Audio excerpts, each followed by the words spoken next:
مجھے رمضان کے روزے رکھنے سے اور مسجد حرام میں اعتکاف بیٹھنے سے یہ چیز زیادہ عزیز ہے کہ میں بوقت ضرورت اپنے بھائی کی مدد کروں۔ تمہارا اپنے بھائی سے ملتے وقت مسکرا دینا بھی صدقہ ہے، اچھی بات کہنا اور برائی سے روکنا بھی صدقہ ہے، بھٹکے ہوئے کو راہ دکھانا بھی صدقہ ہے۔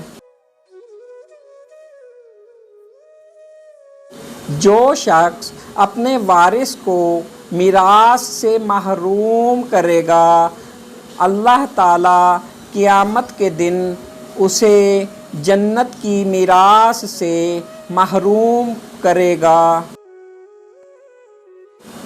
تم قیامت کے دن بدترین آدمی اس شخص کو پاؤ گے جو دنیا میں دو چہرے رکھتا تھا، کچھ لوگوں سے ایک چہرے کے ساتھ ملتا تھا اور کچھ لوگوں سے دوسرے چہرے کے ساتھ۔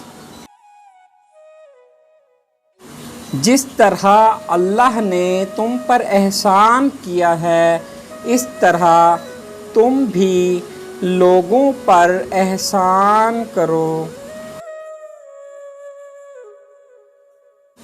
3 باتوں میں توقف مت کرو: نماز میں جب اس کا وقت ہو جائے، جنازہ میں جب تیار ہو، بیوہ کے نکاح میں جب اس کا جوڑ مل جائے۔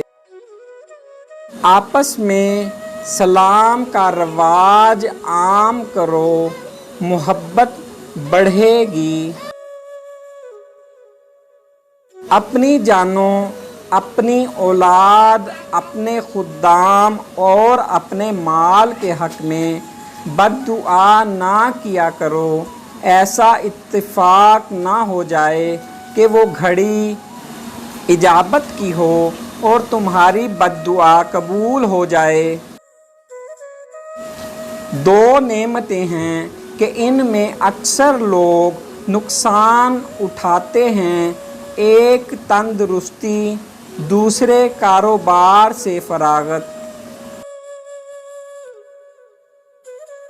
اللہ کی پناہ مانگو ایسے دل سے جس میں عاجزی نہ ہو، ایسے نفس سے جو شیر نہ ہو، ایسے علم سے جس سے نفع نہ ہو،